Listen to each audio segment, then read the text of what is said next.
Powerful storms didn't just leave damage across the metro, but frustration and worry can be felt across parts of St. Louis City and County. Yeah, some say the outdoor warning siren never went off, despite the city and county saying the system was activated.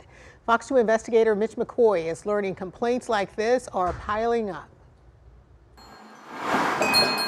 Imagine hearing only this in the middle of a tornado warning. We still had windows open. It was still nice. Chad Story lives in South City. He never heard the tornado siren. Story says he hasn't heard the siren in some time, something he's complained about. It's an unfortunate toxic norm to know that we're not going to hear this. There's no excuse.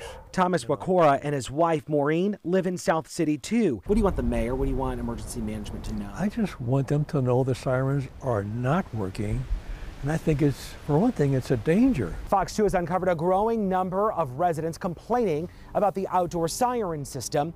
In 2020, 20 complaints were filed with the Citizen Service Bureau. That jumped to 106 in 2021 and 92 just last year. Spending all this good taxpayer money and nothing. Fox 2 called the city and county pushing for answers, wondering, did the system fail? The city says it activated the system, saying in part, quote, the siren is just one tool.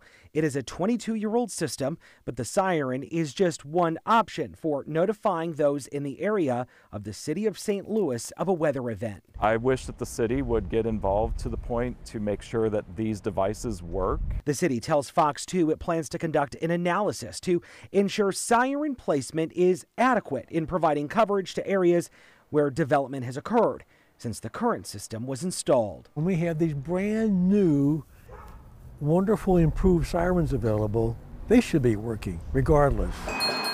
Mitch McCoy, Fox 2 News.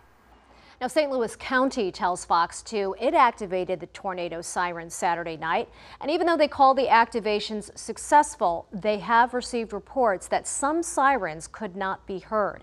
The county says it's not uncommon that a storm's heavy wind, rain, or hail to affect the distribution of sound from individual sirens.